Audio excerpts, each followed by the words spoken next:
Hi there, my name is Mel and I am the executive chef here at Solent. We are going to make a tuna and tomato pasta bake today.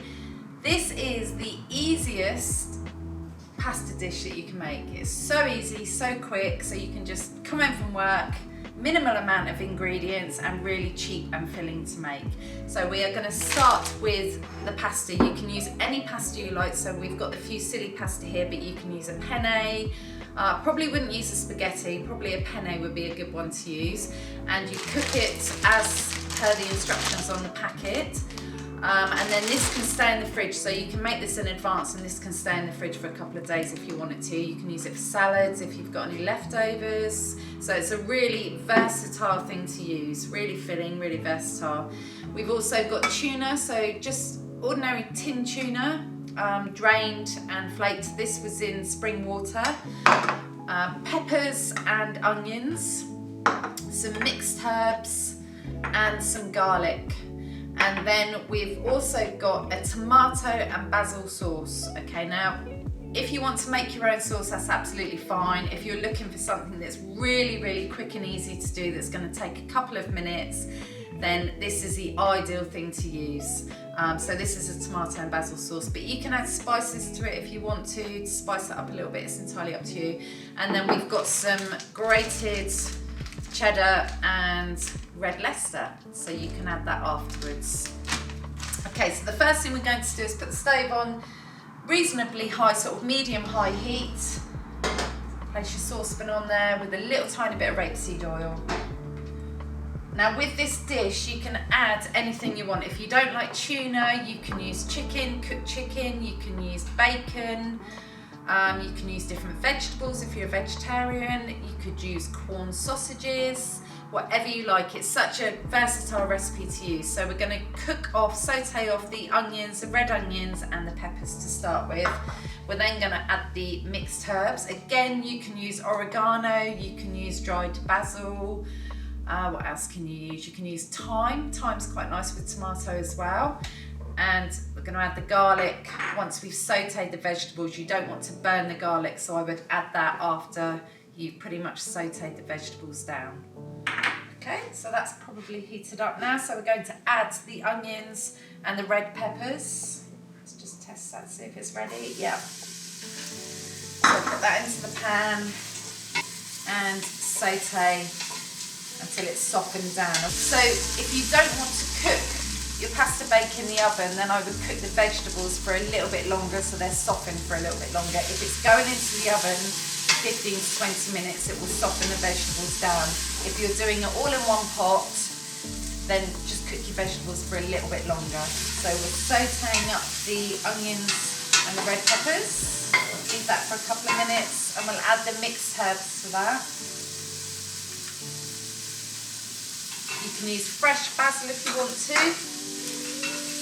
If you're on a budget, you're trying to keep it sort of really cheap, then fresh herbs aren't actually needed. You can use dry.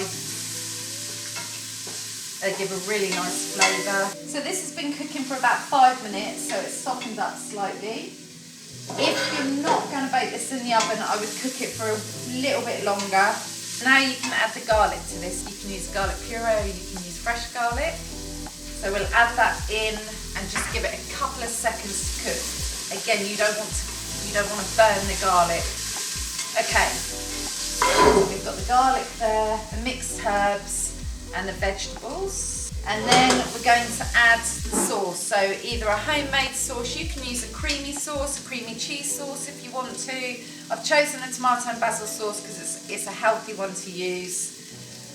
And it's so easy. So we'll add that into the pot. You can use fresh tomatoes with this as well. Okay, this is when you need to turn the heat down a little bit just to warm the sauce through. And if you're doing this all in one pot, then you need to turn the heat down and you need to let the sauce simmer and warm through. If you're doing it in the oven, you can add the pasta and the tuna straight away because it will go into an oven-proof dish with some cheese on top and then it will heat through in the oven. We're going to do this all in one, so we're just going to give it a couple of minutes for the sauce to warm through. This would be really good with fresh tomatoes in it or cherry tomatoes. So you can add those at this stage, cut them in half and add them at this stage. That would be really nice. Or you could add some sun-dried peppers to it. It's endless. So once the sauce is hot, we're then going to add the tuna to that, the flaked tuna, or cooked chicken, or the corn sausages, whatever you choose to put into it. Really versatile dish. So let's put tuna into the pot. And this will only take a couple of minutes for the tuna to warm through. You don't want to cook it for too long because the tuna will break down too much. And that's warmed through, and then we're going to add some pasta. So if you've got any cooked pasta left over and you want to keep it in the fridge, I would add a little tiny bit of oil to it. You can either add olive oil, a little tiny bit of rapeseed oil, just to keep it quite soft in the fridge. And then stir your pasta into the sauce. Nice and gently so that you're not breaking the tuna up. And then at this stage, if it's going into an oven-proof dish, this is when you would do that now. If you're going to serve it straight from the pot, just give it a few minutes to warm through. You've got the hot sauce anyway, so once the pasta goes into it, it'll keep it hot and it'll warm it through pretty quickly. Perfect. You can then season this, taste it and season it with salt and pepper if you want to. If you don't like salt and pepper in your food or seasoning in your food, then just leave it at that. I like to have a little bit of salt and pepper in my food just to give it a little bit more flavour, so I will add that now. And this is when you can add your fresh herbs as well. I would always add the fresh herbs at the end of the cooking time. Now this would be amazing with garlic bread and cheese on top.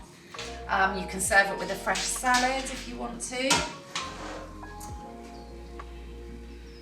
can just hear that sizzling away. So this will serve 4 easily